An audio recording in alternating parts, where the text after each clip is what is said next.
नमस्कार, आप देख रहे हैं इंडिया टीवी। मैं हूं पिनाज त्यागी और मेरे साथ है हमारे पॉलिटिकल एडिटर देवेंद्र पराशर। चुनाव आयोग ने जम्मू कश्मीर और हरियाणा के विधानसभा चुनाव की तारीखों का ऐलान कर दिया है। जम्मू कश्मीर की 90 विधानसभा सीटों के लिए 3 चरणों में वोट डाले जाएंगे। पहले चरण में 18 सितंबर को 24 सीटों के लिए वोट डाले जाएंगे। जम्मू कश्मीर में दूसरे चरण का मतदान 25 सितंबर को होगा और 26 सीटों के लिए वोट डाले जाएंगे। तीसरे चरण का मतदान 1 अक्टूबर को होगा और 40 सीटों पर वोट डाले जाएंगे। 4 अक्टूबर को नतीजों का ऐलान किया जाएगा। 2019 में धारा 370 हटाने के बाद जम्मू कश्मीर में यह पहला विधानसभा चुनाव होगा। जम्मू कश्मीर में पिछली बार 2014 में विधानसभा चुनाव हुए थे। अब 10 साल बाद फिर विधानसभा चुनाव होने जा रहे हैं। जम्मू कश्मीर में पहले 2 नॉमिनेटेड मेंबर चुने जाते थे, अब 5 नॉमिनेटेड मेंबर चुने जाएंगे। 2 सीट विस्थापित कश्मीरी पंडितों के लिए रिजर्व हैं और 33% सीटें महिलाओं के लिए रिजर्व की गई हैं। इसके अलावा चुनाव आयोग ने हरियाणा में भी विधानसभा चुनाव कराने का ऐलान कर दिया। हरियाणा की सभी 90 विधानसभा सीटों के लिए 1 अक्टूबर को वोट डाले जाएंगे और नतीजे 4 अक्टूबर को घोषित होंगे। एक बार फिर से बता दें तारीखों के बारे में आपको। जम्मू कश्मीर में 3 चरणों में चुनाव होगा। आपको बता दें 18, 25 अक्टूबर और उसके बाद 1 अक्टूबर, यानी कि 3 फेजेस में जम्मू कश्मीर का चुनाव संपन्न होगा।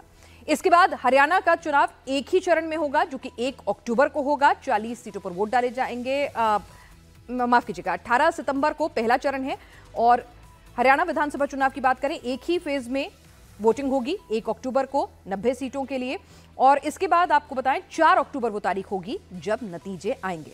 जम्मू कश्मीर की हम बात कर रहे थे कि किस तरह से जम्मू कश्मीर में 3 चरणों में चुनाव यहां पर करना तय किया गया है। हमारे साथ हमारे पॉलिटिकल एडिटर देवेंद्र पराशर जुड़े हुए हैं। देवेंद्र जी, लगातार कहा जा रहा था कि जम्मू कश्मीर में जो इलेक्शन है वो कई फेज में हो सकता है, इस तरह की खबरें आ रही थी। आतंक के साए में 3 चरणों में चुनाव, ये वाकई में हमारा कॉन्फिडेंस और हमारी इंटेल पर भरोसा जताता है। वो एक चैलेंज ज़रूर रहेगा फोर्स मूवमेंट के लिहाज से। नंबर्स तो उतने ही रहेंगे लेकिन वो मूवमेंट के लिहाज से थोड़ा लॉजिस्टिकली थोड़ा एक चैलेंज रहता है। लेकिन चुनाव आयोग ने पिछले लोकसभा चुनाव के बाद ये माना था कि इतने लंबे फेज में चुनाव कराना वो एक समस्या रही और आगे चुनाव आयोग की एक कोशिश रहेगी कि जब भी चुनाव कराए जाएँ फेजेस को कम से कम शॉर्ट स्पेन टाइम में किया जाए। और उस लिहाज से चुनाव आयोग ने आज 5 की बजाय 3 फेज में, 5 की बजाय इस लिहाज से मैं कह रहा हूँ जैसे पिछले लोकसभा चुनाव 5 फेजेज में, 2014 का जम्मू कश्मीर का विधानसभा चुनाव वो भी 5 फेज में हुआ था। तो ऐसे में माना जा रहा था कि 4 या 5 फेज में शायद हो सकता है, लेकिन चुनाव आयोग ने उसे कम किया और 3 फेज में कराना वाकई एक चैलेंज होगा। लेकिन हमारे फोर्सेस एकदम से तैयार है, एस्टेब्लिशमेंट तैयार है, तंत्र तैयार है। चाहे जम्मू कश्मीर के तंत्र की बात कर लें या केंद्रीय गृह मंत्रालय की बात कर लें। चुनाव आयोग से जब गृह सचिव की मुलाकात हुई थी तो उसमें 2 चीज़ें पूछा था चुनाव आयोग ने। पहली बात तो ये कि पूरी चुनाव की प्रक्रिया ठीक तरीके से संपन्न हो, उसके लिए जो सुरक्षा चाहिए वो मुहैया कराया जाए। मतलब ये कि मतदान केंद्र, काउंटिंग सेंटर जहां रखा जाता है, इन सारी चीज़ों को लेकर। दूसरा, जो इंडिविजुअल कैंडिडेट्स हैं उनकी सुरक्षा के लिए क्या उतने सुरक्षा बल मुहैया कराए जा सकते हैं। गृह सचिव ने दोनों ही बारे में ठोस एश्योरेंस दिया था। उसके बाद चुनाव आयोग ने यह फैसला किया कि 3 फेज में ही चुनाव कराया जाए। बिल्कुल। और अब जरा चुनाव के पहलुओं को भी समझ लेते हैं। यहाँ पर काफी शोरगुल हो रहा था देवेंद्र के जम्मू कश्मीर के अंदर चुनाव कब कराए जाएंगे, कब कराए जाएंगे। सुप्रीम कोर्ट ने भी निर्देश दे दिया था। तो अब चुनाव हो रहे हैं तो बहुत कुछ साख है मुफ्ती और अब्दुल्ला परिवार के लिए, क्योंकि लोकसभा चुनावों में जो उनका वोट परसेंटेज रहा हो या सीटें रही हो, बहुत कुछ अच्छे संकेत नहीं दे रहा है। आपको हैरानी होगी इस बात को जान के कि आज भी जब रिपोर्ट किया जा रहा था कि आज प्रेस कॉन्फ्रेंस हो रहा है जम्मू कश्मीर के चुनाव की तारीखों के ऐलान के लिए, तो जम्मू कश्मीर के जो दल हैं उनके प्रमुख नेताओं को भी ये भरोसा नहीं था कि आज जम्मू कश्मीर के चुनाव की तारीखों का ऐलान कर दिया जाएगा। वो लगातार इस बात को कहते रहे कि नहीं, ऐसा लग नहीं रहा है, दूसरे राज्य के होंगे, जम्मू कश्मीर का नहीं होगा। तो ऐसे में आप समझ सकती हैं कि अविश्वास कितना ज़्यादा है उनके अंदर, और उनके लिए भी एक राहत भरी चीज़ है कि जम्मू कश्मीर के चुनाव की तारीखों का ऐलान हो गया। दूसरे फैक्टर की बात करें तो निश्चित तौर पे अभी की स्थिति में अगर आपको नज़र आएगा तो जम्मू कश्मीर में जो दल हैं उसमें एनसी ज़्यादा मजबूत स्थिति में नज़र आ रही है। पीडीपी के सामने चैलेंजेस बहुत ज़्यादा हैं। लोकसभा चुनाव में भी आपने देखा 2 सीटें BJP, 2 seat NC, 1 independent, PDP का खाता भी नहीं खुला। तो वहाँ पर पीडीपी के सामने चैलेंज बहुत ज़्यादा। अब देखने वाली बात सिर्फ ये है, क्या पीडीपी इनिशिएटिव लेके एनसी और कांग्रेस के साथ गठबंधन में आना चाहेगी या नहीं। लेकिन यहाँ मुफ्ती की सोच और राजनीति जिस तरह से एक अलगाववादी सोच के तौर पर, एक हार्डलाइनर के तौर पर वो पेश आती है। अब्दुल्ला परिवार में हमने देखा कि वो एक बीच का रास्ता भी पैसेज अपनाते रहते हैं। तो मुफ्ती की राजनीति का अगर यहाँ पर जिस तरह से लोकसभा चुनाव में 0 पर सिमट कर रह गई थी, तो क्या आपको लग रहा है कि घाटी में अब एक अंत की ओर जा रही हैं? निश्चित तौर पर बहुत ख़राब दौर से गुजर रही है राजनीतिक तौर पर अगर देखा जाए तो। लेकिन हमें ये बताया जाता है और बातचीत करके ये बात समझ में आती है कि शायद उनको इस ग्राउंड रियलिटी का बहुत ज़्यादा एहसास नहीं है। जो बयान देती हैं और बयानों से जैसा सुर्खियाँ वो बटोरती हैं, निगेटिव बयानों से अगर कहें तो गलत नहीं होगा, उसके सहारे वो मान के चल लेती हैं कि ग्राउंड पे उनका बहुत ज़्यादा अच्छा असर है। वैसा है नहीं। एनसी की अगर बात करें तो एनसी में बड़े हद तक वो एक कंस्ट्रक्टिव पॉलिटिक्स करते रहे हैं। और एनसी के इतिहास को अगर आप उठा के देखें तो जम्मू कश्मीर में आतंकवाद के शिकार में बीजेपी से अगर तुलना करके आप देखें तो बीजेपी के नेताओं की तुलना में ज़्यादा शिकार एनसी के नेता रहे हैं आतंकवाद के। तो उनके पास एक लिगेसी है और उस लिगेसी को वो लगातार आगे बढ़ाने की कोशिश करते हैं। कांग्रेस पार्टी के साथ जब वो गठबंधन में आते हैं तो जम्मू रीजन में जहां वो कमजोर स्थिति में होते हैं, कांग्रेस पार्टी के साथ अगर गठबंधन करके लड़ेंगे तो वहां पे भी कई सीटों पे उनकी स्थिति अच्छी रहेगी। देवेंद्र, एक चीज और समझनी होगी कि धारा 370 एक मुद्दा होगा, इसमें कोई दो राय नहीं है।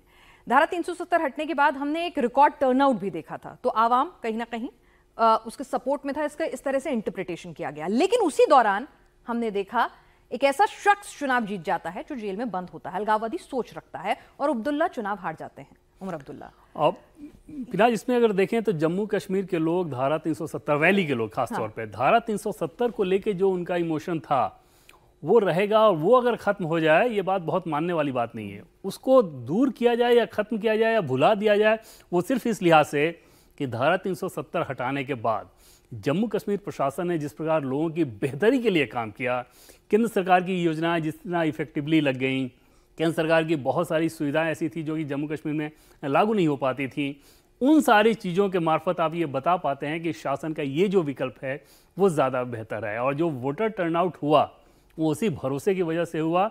जैसे अनंतनाग शोपियां में मैं जब गया था तो वहाँ पे लोगों से बातचीत की तो उनका ये कहना था कि पहले जब हम लोग आते थे तो पूरे साल भर में डीसी का गेट नहीं खुलता था कि हम जाके मिल सकें, और आज यही डीसी हमारे इलाके में आके हमसे पूछते हैं कि आपके क्षेत्र में समस्या क्या है, जो दैनिक समस्याएं होती हैं। तो वैसे में सिस्टम पे आपका भरोसा बढ़ा है और उस भरोसे की निशानी है वोटर। चलिए, और उस भरोसे का इंटरप्रिटेशन क्या, जो जम्मू और कश्मीर का जो डिवाइड है, क्या वो कहीं कुछ हद तक कहीं उसमें कुछ कमी आएगी या वो साफ तौर पर दिखेगा? और जो परिसमन के बाद जो सीटों में इजाफा हुआ है, तो क्या वो एडवांटेज बीजेपी, जिस तरह के आरोप लगते रहे हैं, क्या वो होगा? तो इन तमाम पहलुओं पर भी देवेंद्र आपकी राय जानूंगी। लेकिन इस बीच उमर अब्दुल्ला ने तारीखों का ऐलान होने के बाद क्या कुछ कहा, जरा उनका रिएक्शन सुन लेते हैं। के बाद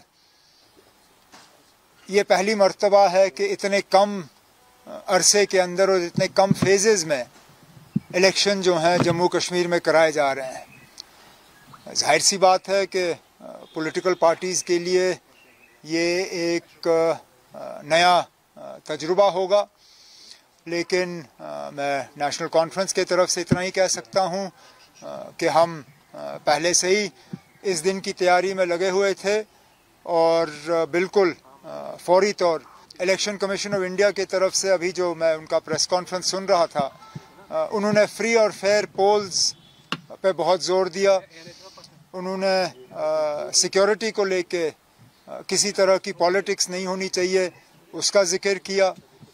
तो मैं फौरी तौर इलेक्शन कमीशन से गुजारिश करना चाहता हूं, हम उन्हें एक चिट्ठी भी भेज रहे हैं आज कि लगातार पिछले 24 घंटे में जो बेशुमार यहाँ ट्रांसफ़रें हुई, इलेक्शन कमीशन को उनका फौरी तौर जायज़ा लेना चाहिए। इतने सारे अफसर अचानक ट्रांसफ़र किए जाना, हमें तो शक है कि ये हुकूमत, दिल्ली की जो हुकूमत की पार्टी है बीजेपी, उन्हीं का लगाया हुआ लेफ्टिनेंट गवर्नर है यहाँ पे। बीजेपी को मदद और बीजेपी को फ़ायदा, और उनके जो सहयोगी बी टीम, सी टीम, डी टीम है यहाँ पे, उनको मदद पहुँचाने के लिए ये ट्रांसफ़रें कराई गई हैं। इलेक्शन कमीशन ऑफ इंडिया की तरफ से फौरी तौर इन ट्रांसफ़रों पे जो है उनको इनका नोटिस लेके उन्हें एग्ज़ामिन करना चाहिए, और जो ट्रांसफ़र्स उनके गाइडलाइन से बाहर हैं उनको रोक दिया जाना चाहिए। चलिए, राजनीति की खूबसूरती होती है आपको विरोध तो करना ही है, और विरोध की रैशनैलिटी हो या ना हो देवेंद्र, अब वो कह रहे हैं कि भाई ये सारे ऑफिसर्स जो हैं बहुत गलत किया है, इन्हीं ऑफिसर्स को भर भर के गाली दे रहे थे। बिल्कुल, और इन ऑफिसर का जो पोस्टिंग हुआ है, जो मौजूदा एलजी प्रशासन है मनोज सिन्हा का, उन्हीं ने किया है। हाँ। तो जब उनके प्रशासन के अंतर्गत ही इन अधिकारियों की पोस्टिंग वहाँ से हुई है उसी प्रशासन के तहत अगर ट्रांसफर हो रहा है तो इसमें समस्या क्या। और ये जो ट्रांसफर हो रहा है वो ट्रांसफर हुआ है चुनाव आयोग के निर्देश के चलते। चुनाव आयोग जब वहां पे गया था तो चुनाव आयोग ने ये कहा था कि जो लोग भी लंबे समय तक पोस्टिंग हो या अपने गृह जिले में हो, वैसे लोग जिनका चुनाव में संबंध है, चुनाव संचालन से संबंध है, उनका ट्रांसफर किया जाए। उसके तहत इस काम को किया गया है। लेकिन पर फिर क्या फायदा, अगर चुनाव का ऐलान हो गया, आपने किसी पे आरोप नहीं लगाया, तो फिर चुनाव कैसे वो? बिल्कुल, और उसमें ऐसे क्राई बेबी बनना पॉलिटिक्स में ज्यादा सूट करता है जम्मू कश्मीर के सेंटीमेंट में, कि लोगों को आप ये बताने की कोशिश करते हैं, सफल हो या ना हो, कि देखो सब कुछ ठीक नहीं चल रहा है, कोई बड़ी साजिश हो रही है। पे नुकसान हमने देख लिया है लोकसभा चुनावों में। एक नैरेटिव चला, हुआ कुछ नहीं और हो कुछ भी नहीं सकता था, लेकिन उस नैरेटिव ने काफी कुछ डेंट किया। अब जम्मू कश्मीर की बात करें, उसी नैरेटिव को लेकर बढ़े। घाटी में इस वक्त आतंक की दिक्कत है, अभी ऑपरेशन सर्फनाश 2.0 चल रहा है, तो ऐसे में क्या ये भी एक मुद्दा बताया जाएगा कि भाई देखिए सिक्योरिटी इज अ थ्रेट? घाटी में तो मुद्दा नहीं है, जम्मू जम्मू का रीजन भी है, घाटी में भी कुछ एरिया से, मतलब तो आप देखें पंजाल रीजन जो है, इनफैक्ट वो आतंकवादियों की वो एक रणनीति है कि घाटी में वो इतने असहाय हो गए हैं, उसके बाद जम्मू को डिस्टर्ब करने की कोशिश कर रहे हैं ताकि फोर्सेज वहां से ये आए। ये एक फैक्टर तो रहता ही रहता है। लेकिन आज के डेट में अगर आप देखें जम्मू कश्मीर में, तो इस बार ही आपने देखा होगा कि 15 अगस्त को चाहे शोपिया, बारामूला, पुलवामा, अनंतनाग, कहीं की तस्वीर उठा के देखें, अगर लोग सड़क पे तिरंगा लेकर निकल रहे हैं, और ये सिर्फ श्रीनगर की बात नहीं है, तो उससे ये समझ में आता है ना कि वहाँ के लोग भी अब इस बात को समझ चुके हैं कि एक खास तरह की मानसिकता बनाकर आप अपना उल्लू साध सकते हैं, अपने परिवार का पेट भर सकते हैं, परिवार के लिए संपत्ति अर्जित कर सकते हैं, लेकिन लोगों का काम नहीं कर सकते। जम्मू कश्मीर का, श्रीनगर का जो डाउनटाउन इलाका था, डाउनटाउन इलाके के बारे में पहले जो सेंटिमेंट हुआ करता था, बहुत निगेटिव सेंटिमेंट था। आज आप जाए वहाँ एकदम तस्वीर बदली हुई है, एकदम से अलग तस्वीर नजर आएगी। तो इन दलों के सामने, चाहे उमर अब्दुल्ला हो या महबूबा मुफ्ती, इनके सामने भी एक बड़ा चैलेंज है कि क्या ये अपना नैरेटिव बदलकर डेवलपमेंट के ट्रैक पे आएंगे या उसी तरह के डर, भय, असंतोष या उस तरह के सेंटीमेंट को हवा देते रहेंगे कि देखो दिल्ली हमारे साथ ऐसा कर रहा है, वैसा कर रहा है। ये इनके सामने चैलेंज है। लेकिन जिस तरह की डेवलपमेंट हुई है, आपने देवेंद्र जिक्र किया है, तो वो डेवलपमेंट तो केंद्र के खाते में जाएगी, तो ऐसे में बीजेपी का नैरेटिव डेवलपमेंट ही होगा, जाहिर सी बात है दिखाने। देखिए वहां पे, हाँ निश्चित तौर पे बीजेपी के सामने तो वही है। खास तौर पे वैली रीजन में बीजेपी के पास बहुत कुछ नहीं है, चाहे डेवलपमेंट जितना भी हुआ हो, वोट के लिहाज से वैली में बीजेपी के सामने कोई वैसी स्थिति। लेकिन देवेंद्र, मुझे याद है जब लोकसभा चुनावों में हमारी चर्चा हो रही थी, तो आपने कहा था कि कई इंडिपेंडेंट को बीजेपी ने ग्रूम किया, सपोर्ट किया है, क्या ताकि विधानसभा चुनावों में एक इन्वेस्टमेंट के तौर पर कि कुछ पेनिट्रेशन हो सके बीजेपी का। बिल्कुल, और और इसका कुछ फायदा होगा। बिल्कुल, और इस बार रणनीति बीजेपी की वही रहेगी कि इस बार जम्मू में ज्यादा से ज्यादा सीटें झटके और वैली में कुछ वैसे लोग आ जाए जिनके सहारे हम सरकार बना सकें। बीजेपी की पूरी जो उम्मीद रहेगी, अब जम्मू में अगर 43 सीटें हैं, सारी की सारी जीत ले तो भी बहुमत नहीं हो सकता, सारी की सारी जीत नहीं सकते, तो वहां पर आप अधिकतम सीटें जीतेंगे। और वैली में बीजेपी की रणनीति यह है कि वहां से कुछ सीटों को जीतें, ऐसे लोगों के साथ मार्फत कई जगह त्रिकोणीय, चतुष्कोणीय मुकाबला अगर हो तो वहाँ पे कोई वैसा कैंडिडेट हो जो उनके साथ बाद में आ सके, ये कोशिश जरूर रहेगी। लेकिन वैली में दिक्कत ये है कि जैसे वहाँ पर ठप्पा लगता है कि ये बीजेपी के साथ हैं, वैसे व्यक्ति की स्थिति कमजोर हो जाती है। जैसे सज्जाद लोन अपने आप में बारामूला के बहुत मजबूत नेता हैं, लोकसभा में नहीं जीत पाए क्योंकि उनके ऊपर उनके विरोधी ये ठप्पा लगाना शुरू कर दिए थे। बुखारी, उनके कोई वैसी स्थिति नहीं बन पा रही है क्योंकि उनको ऊपर ठप्पा लगा दिया था कि दिल्ली से मिलकर चलते हैं। तो ये जो नैरेटिव है उसको काउंटर करना, उसको चेक करना, ये बड़ा चैलेंज है। और डेवलपमेंट अपनी जगह पे, लेकिन इस नैरेटिव को अभी तक तो वो सेंटिमेंट को काउंटर नहीं कर पाए। हमारे साथ मंजूर मीर भी जुड़ गए हैं, ग्राउंड जीरो पर क्या स्थितियां हैं वो बताएंगे। मंजूर, सबसे पहले तो आपसे जानना चाहेंगे कि फर्स्ट रिएक्शन जो तमाम पॉलिटिकल पार्टीज के हैं, उमर अब्दुल्ला का रिएक्शन तो हमने सुना, बाकी कुछ और रिएक्शन आपकी किसी नेताओं से बातचीत हुई हो, क्या कह रहे हैं वो? आखिरकार फाइनली चुनाव हो रहे हैं।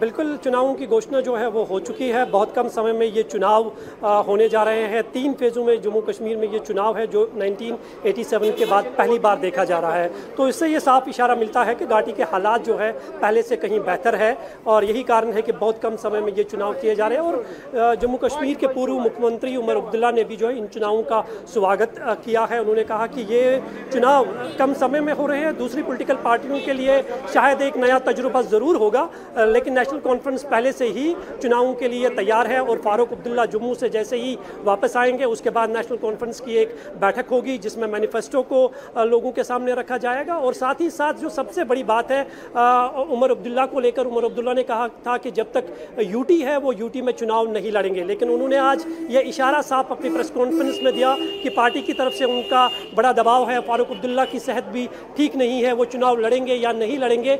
इसलिए जो है शायद ये इशारा मिल रहा है कि उमर अब्दुल्ला भी जो है वो चुनावी मैदान में उतरेंगे और चुनाव लड़ेंगे। इसका इशारा जो है उमर अब्दुल्ला की प्रेस कॉन्फ्रेंस से मिला है।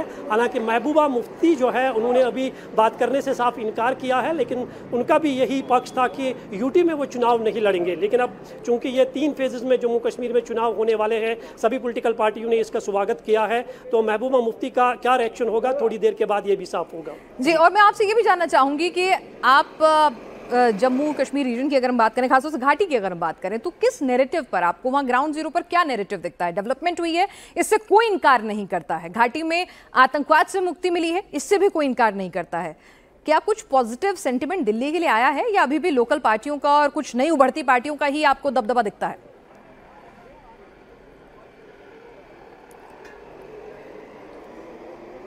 देखिए, नेशनल कॉन्फ्रेंस जम्मू कश्मीर में, खासकर कश्मीर रीजन में जो है सबसे बड़ी पार्टी है, बहुत पुरानी पार्टी है, और उसके बाद दूसरे नंबर पर पीडीपी आ जाती है। और वो लोकसभा चुनावों में भी जो वोट शेयर था उससे साफ हो गया था। हालांकि 3 सीटों में से जो है लोकसभा की, उसमें से नेशनल कॉन्फ्रेंस ने 2 सीटों पर जीत दर्ज की थी। उमर अब्दुल्ला खुद हालांकि वो चुनाव नॉर्थ कश्मीर से हार चुके थे। वहाँ पर टेरर फंडिंग के आरोप में इंजीनियर रशीद जो तिहाड़ जेल में बंद है, उनके बेटे ने जो है लास्ट मोमेंट पे बहुत अच्छी कैंपेन चलाई थी और वो चुनाव जीत गए थे।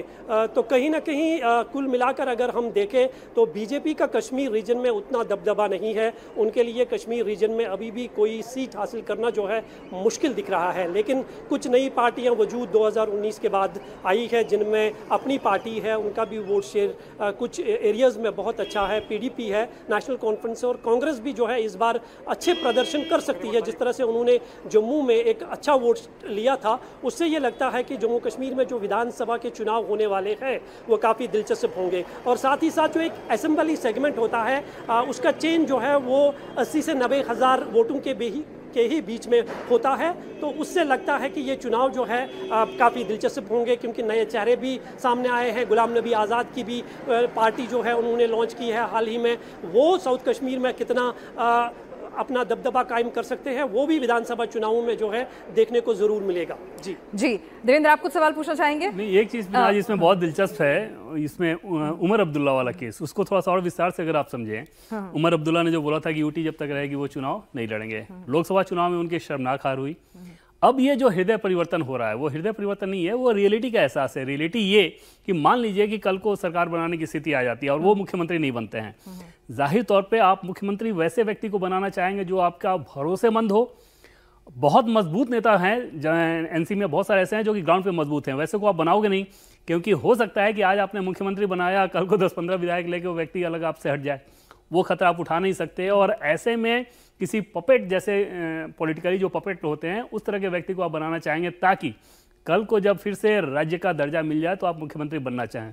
ये काम आसान नहीं था और इस लिहाज से उस मजबूरी के चलते उमर अब्दुल्ला का आप ये हृदय परिवर्तन देख रही हैं कि वो इंडिकेशन दे रहे हैं कि वो चुनाव लड़ सकते हैं। देखिए, राजनीति में कभी भी परमानेंट ना नहीं होता है। आप मंजूर से कुछ सवाल पूछना चाहेंगे? नहीं तो मेरा एक सवाल है मंजूर के लिए। मंजूर, ये बताइए, परिसीमन के बाद ऐसा नहीं है कि जो रीजनल पार्टीज हैं वो भी जम्मू रीजन की तरफ सेंधमारी करने की पूरी कोशिश में लगी हुई हैं? कश्मीर में आप कह रहे हैं कि बीजेपी के लिए अभी राह मुश्किल लगती है, जम्मू रीजन का अगर इंटरप्रिटेशन आपसे चाहूं?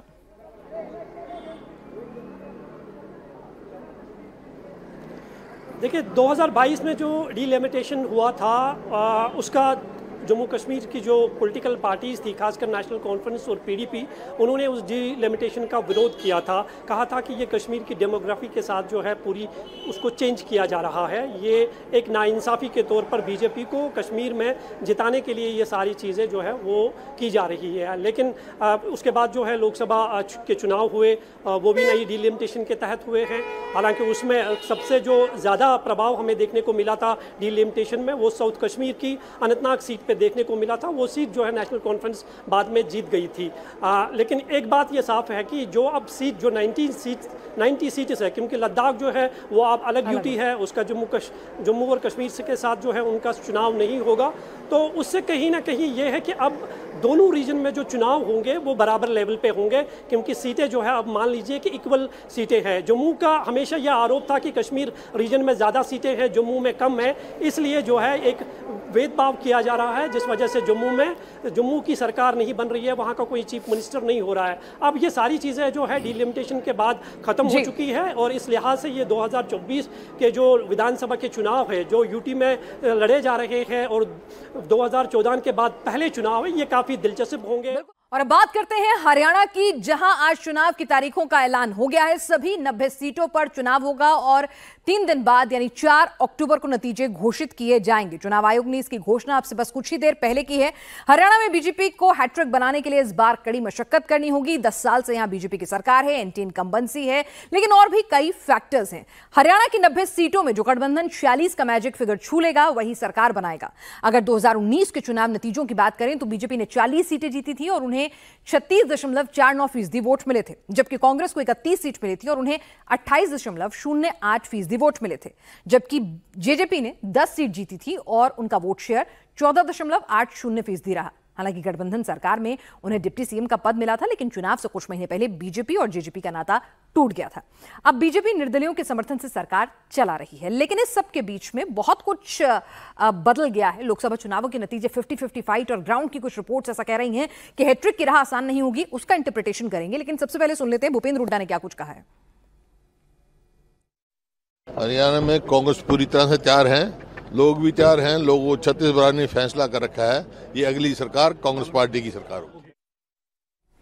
चलिए, हमारे पॉलिटिकल एडिटर देवेंद्र पराशर लगातार हमारे साथ है। देवेंद्र जी, यहाँ कांग्रेस तो कॉन्फिडेंट नजर आ रही है, लेकिन कांग्रेस के अंदर दिक्कत है वो आपस में भी काफी लड़ते रहते हैं। वहाँ पे हरियाणा में भी मशहूर है कि अलग अलग कांग्रेस चलती है वहाँ पे। बिल्कुल जबरदस्त फाइट। अभी 4-5 रोज पहले एक बैठक चल रही थी, उस बैठक में भी खूब जोरदार फाइट हुई थी, और वो फाइट उसमें कोई दबी छुपी बात नहीं होती है, वो सीधे सीधे एक दूसरे पे हमले होते हैं। लेकिन जनता का सेंटिमेंट अगर आपके साथ हो तो फिर मुकाबला आसान हो जाता है। आप कितना मजबूती से लड़ रहे हैं ये बड़ा फैक्टर नहीं होता।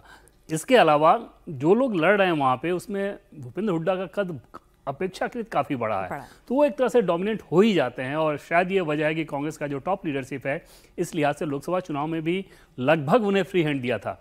अगर एक सीट की बात छोड़ दें तो बाकी सीट पे वही तय कर रहे थे। विधानसभा चुनाव में भी अगर यही रणनीति रही, उनके ज़्यादा से ज़्यादा लोग वहाँ पे चुनाव में उतरे, तो वो एक फ़ायदे वाली बात उनके लिए हो सकती है। दूसरा, जो एससी वोटर्स है, लोकसभा चुनाव में वो पैटर्न दिखा कि वो कांग्रेस के साथ गए हैं। अगर वो कांग्रेस के साथ बरकरार रहते हैं विधानसभा चुनाव में भी, वहाँ पर फिर कांग्रेस पार्टी के लिए बहुत फ़ायदे वाली बात हो जाएगी। और अगर देखा जाए तो बीजेपी के लिए, बीजेपी ने एंटी इनकम्बेंसी जो है उसको हटाने के लिए पूरी की पूरी कैबिनेट मंत्री सब बदल डाले, लेकिन उसका कुछ बहुत ज्यादा फायदा लोकसभा चुनावों में तो कम से कम नजर नहीं आया था। लेकिन वो जो नैरेटिव था आरक्षण वाला, क्योंकि पंजाब के बाद अगर दलित कहीं सबसे ज्यादा संख्या में तो हरियाणा है, तो वो नैरेटिव अब धीरे धीरे ब्रेक हो रहा होगा, तो कुछ एडवांटेज हो सकती है। नहीं, वो अभी तक वैसा ब्रेक होता नजर नहीं आ रहा है, और वो एक बड़ी समस्या है। एक बार आमतौर पे जब वो वोट शिफ्ट होता है तो वहाँ पर फिर कोई बड़ा कारण ना हो तो जल्दी चेंज नहीं होता। और बीजेपी इस बार देखें तो मेहनत पूरी कर रही है, रणनीति में बदलाव भी बीजेपी ने किया है। जैसे एक रणनीति की एक परिवार से एक ही व्यक्ति को एक समय जनप्रतिनिधि रखा जाएगा, उसमें बदलाव कर दिया गया है। जैसे राव इंद्रजीत सिंह गुरुग्राम के, उनकी बेटी को चुनाव लड़ाया जाएगा। मैं जो सोर्सेज के द्वारा जानकारी मिली उन्हें बताया भी जा चुका है, तो वो चुनाव लड़ेंगी, क्योंकि पार्टी ये मान रही है कि न सिर्फ वो अपनी सीट निकालेंगी बल्कि फिर राव इंद्रजीत बहुत ताकत से लड़ेंगे, तो जिसका बाकी सीटों पे भी फायदा होगा, अन्यथा नुकसान होगा, वो निष्क्रिय हो सकते हैं। इसी तरह से यहाँ पे फरीदाबाद में कृष्णपाल गुर्जर के बेटे को चुनाव लड़ाने को लेकर वो चाहते हैं कि उनके बेटे को चुनाव लड़ाया जाए। उन्होंने बोला भी है पार्टी से कि जो आपको सबसे कमजोर सीट समझ में आ रही हो वो दे दीजिए, और वहाँ से फिर मैं उस सीट के अलावा बाकी सीटों पे भी लगूंगा। तो ये सब बीजेपी कर रही है, और एक तरह से आप कहें इसे कि अपने स्टैंड में कॉम्प्रोमाइज़ करना, तो वो राजनीति के हिसाब से ज़रूरी भी होता है कि समय के हिसाब से आप अपना बदलाव करें। बीजेपी वो बदलाव करते नजर आ रही है, लेकिन एंटी इनकम्बेंसी इतना बड़ा फैक्टर है कि देखना होगा कि क्या बीजेपी ये खतरा उठाती है कि अपने ज़्यादा से ज़्यादा नए उम्मीदवारों को चुनाव में उतारे। दूसरी चीज की कई सीटें ऐसी हो जहां पे त्रिकोणीय या चतुष्कोणीय मुकाबला हो। हाँ, क्योंकि आप और कांग्रेस अलग अलग। बिल्कुल, वो बीजेपी के लिए फिर फायदे वाली स्थिति होगी। जेजेपी जितना मजबूती से लड़ेगी, बीजेपी के साथ जितना फाइट दिखाएगी, उतना जेजेपी को फायदा होगा, उस तरह से बीजेपी को भी फायदा होगा। इन सारे इफ एंड बट्स के बीच बीजेपी की तैयारी चल रही है, लेकिन मोमेंटम कांग्रेस के पक्ष में नजर आ रहा है। बिल्कुल, हम बात करेंगे कि जाट और दलित, ये कॉम्बिनेशन कांग्रेस के एडवांटेज बन सकता है, तो कि जाटों को किसी तरह से कुछ उनका मन बदलने में कोई कामयाबी हासिल हो सकती है या नहीं, इस पर भी चर्चा करेंगे। लेकिन अनिल विज क्या कुछ उन्होंने कहा तारीखों का ऐलान होने के बाद, जरा वो सुन लीजिए पहले। बहुत अच्छी बात है, 1 अक्टूबर को हरियाणा के चुनाव होंगे। बहुत अच्छा मौसम होता है, लोग बड़ी संख्या में निकल कर आएंगे। और जहाँ तक हमारी पार्टी की बात है, हमारी पार्टी पूरी तरह से तैयार है। हमने बहुत पहले से तैयारी शुरू कर दी थी और हमारे कार्यकर्ता तो वैसे हर वक्त ही तैयार रहते हैं। हमारे कार्यकर्ता कभी बैरकों में नहीं जाते, हमेशा फील्ड में रहते हैं और पूरी तरह से चुनाव लड़ने के लिए तैयार हैं। चलिए, तो बीजेपी को तो कहा ही जाता है कि हमेशा इलेक्शन मोड में रहती है और जिस तरह से एडवांस में तैयारी शुरू कर देती है। अमित शाह भी लगातार हरियाणा में कोशिश कर रहे हैं कि जो डैमेज लोकसभा में हुआ था उसको कॉम्पनसेट करें। तो किस तरह से आपने कहा एक फिलॉसफी जो एक प्रिंसिपल जो है उससे कॉम्प्रोमाइज किया है, और क्या कुछ बीजेपी की स्ट्रैटेजी? इनके स्टडी में एक बड़ी चीज देखें कि धर्मेंद्र प्रधान जो कि एकदम से परफॉर्मर के तौर पे जाने जाते रहे हैं, प्रभारी के तौर पे, जहां जहां उनको प्रभारी बनाया जाता रहा है, चाहे बिहार की बात कर लें, यूपी की बात कर लें, कर्नाटक की पहले बात कर लें, मध्य प्रदेश की बात कर लें, एक लंबी फहरिस्त है जहां पार्टी को उन्होंने सफलता दिलाई है, उस काम को किया गया। दूसरी चीज ये की गई कि पिछले लोकसभा चुनाव में भले ही बीजेपी 5 सीटों पर जीती, उन 5 सीटों में भी 2 से 3 सीटें और ऐसी हैं जो कि क्लोज मार्जिन वाली सीट हैं। और जैसे भिवानी महेंद्रगढ़ की बात कर लें, पिछली बार बीजेपी ने 3 लाख से ज़्यादा वोट से जीता था, इस बार मुश्किल 50,000 के आसपास, 50,000 से कुछ कमी है, उससे मार्जिन हुआ है। तो ये बीजेपी की कोशिश है कि उन सारे पॉकेट्स को ध्यान में रखते हुए लोकसभा चुनाव के नतीजों के बाद ही पार्टी ने उस पर बहुत मेहनत शुरू कर दिया था उन विधानसभा में जहां पार्टी पिछड़ी हुई है, और वहां ये कोशिश होगी कि खासतौर पर जो SC कम्युनिटी है उसको जल्द से जल्द ये समझाया जाए कि हाँ बीजेपी का ट्रैक रिकॉर्ड कैसा है। पर क्या टाइम है इतना कि समझाया बहुत कम टाइम है। और नायब सिंह सैनी ने जिस प्रकार के अनाउंसमेंट किया, वो अनाउंसमेंट पॉपुलिस्ट अनाउंसमेंट है, काफी ज्यादा ग्राउंड पे उनका असर रहा है, लेकिन समय इतना नहीं है कि उसको आप ठीक तरीके से कैश करा पाए। तो जम्मू कश्मीर और हरियाणा में विधानसभा चुनावों की तारीखों का ऐलान हो गया है। 4 अक्टूबर को नतीजे आएंगे। हरियाणा पर चर्चा करें देवेंद्र जी, अग्निवीर बड़ा मुद्दा था और हरियाणा राजस्थान के लिए तो खासतौर से लोकसभा चुनावों में, आपको क्या लगता है कि इस बार के विधानसभा चुनावों में ये मुद्दा गरमाया रहेगा? बिल्कुल, और कई सारे पॉकेट्स में कांग्रेस पार्टी इस मसले को लेके फिर से एक बार ये कहना चाहिए कि देखिए केंद्र सरकार ऐसी योजना लेके आई है, और हरियाणा हम जानते हैं कि फौज की भूमि एक तरह से कही जाती है, तो वहाँ पर इस बात का असर तो है ही, और कांग्रेस पार्टी उसे पूरा कैश कराएगी। और वहाँ पर बीजेपी के सामने चुनौती होगी कि कैसे उसे काउंटर करे और कैसे उसके फायदे बता सके कि अग्निवीर असल में नुकसान पहुँचाने के लिए नहीं बल्कि युवाओं को फायदा पहुँचाने के लिए स्कीम को लाया गया है। चलिए देखते हैं कि वो जो नैरेटिव है उसको कितना तोड़ पाएंगे, क्योंकि एक नैरेटिव जो है वो क्रिएट अग्निवीर के इर्द गिर्द भी करने की कोशिश हुई है।